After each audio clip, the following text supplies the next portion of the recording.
실력이 되었어요. 이제 대부분 어린이들이 이렇게 한 1년 내지 1년 반 만에 바둑교실에서 제일 잘 둔다 하면 굉장히 빨리 늘었다고 생각을 하시는데 조금 보통에서 조금 잘한 정도로 볼 수 있을 것 같아요. 나중에 커서 보니까. 굉장히 빨리 느는 친구들 많고요. 어린이들의 경우는 흥미를 붙이면 더 빨리 느는 경우도 있습니다. 저의 경우는 이제 처음부터 프로기사가 되려는 계획을 갖고 시작했던 것이 아니었고 또 6학년이란 나이에 그 정도 실력이 괜찮긴 하지만 프로 바둑기사에 도전하기에는 솔직히 애매한 실력이기도 했습니다. 여자들을 조금 적게 뽑고 있어요. 1년에 2명. 입단을 하는데요. 2번의 대회를 해서 각각 1등을 한 사람이 이제 프로에 입문을 하게 됩니다. 예, 다행히 저도 바늘구멍을 뚫어서 이 자리에 서 있게 된 것 같은데요. 네, 이렇게 해서 프로 바둑기사가 고등학교 1학년 때 되었습니다. 예, 대부분의 경우 최근에 주요 과목에서 바둑이 좀 밀려 있어서 그렇죠. 그렇죠. 바둑을 접하면 대부분 바둑을 어린이들이 좋아합니다. 제가 배워서 한 번도 싫어하는 어린이를 본 적이 없어요.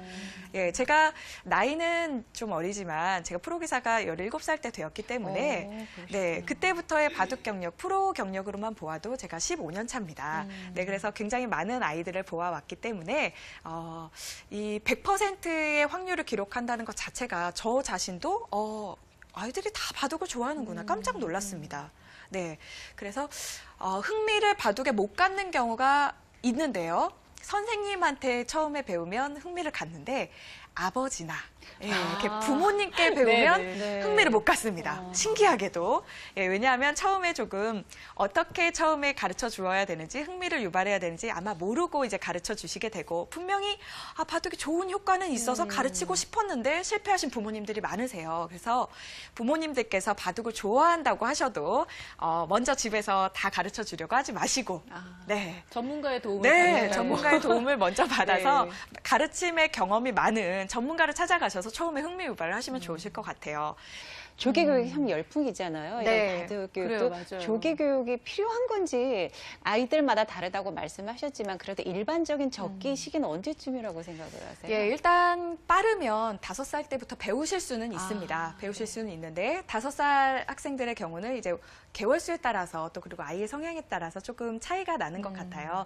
그래서 5살 정도에 이제 일찍 배워서 일찍 재주가 발견되면 솔직히 바둑을 시키고 싶다 하시는 그런 경우에는 5살부터도 일단 한 번쯤 그냥 접해보시는 건 좋을 것 같고요.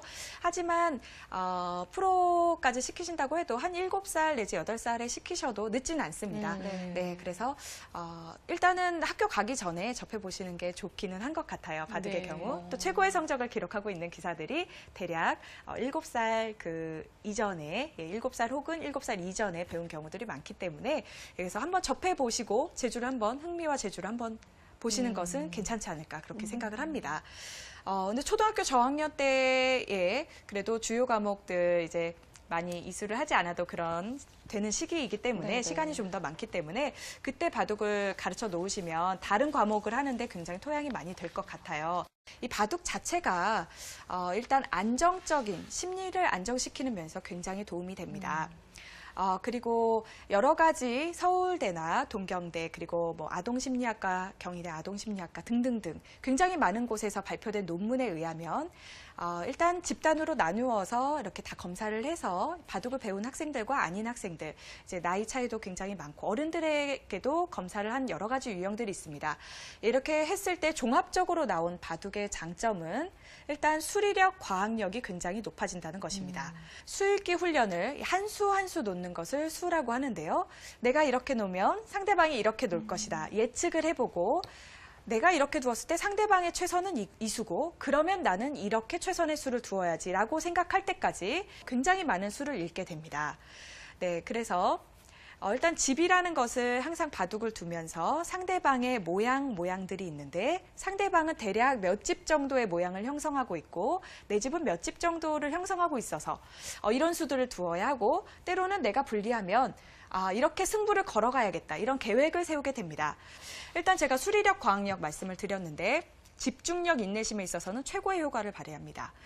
일단 게임도 몇 시간 열심히 하고 있고 흥미가 있는데 이것도 집중력 끈 게 아니냐. 가끔 이렇게 얘기하시는 분들도 계신데 바둑과 게임, 이 게임이 5,000년 이제 게임은 굉장히 짧은 역사를 가지고 있고 바둑의 5,000년의 역사를 가지고 있어요. 네. 예, 이렇게 오랫동안 이어온 데에는 그 이유가 있는데요. 이제 사실 처음에 중국에서 만들어졌다는 설이 있는데 그때 만들었을 때는 주나라 임금이 만들었는데 네. 아들들에게 군사적인 그런 전략을 스스로 깨우치게 하기 위해서 만들었다고 합니다.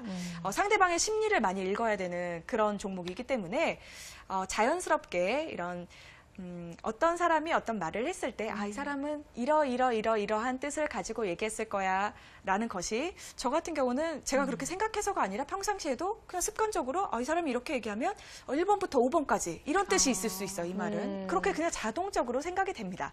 이것이 바둑적인 사고라고 볼 수 있는데요.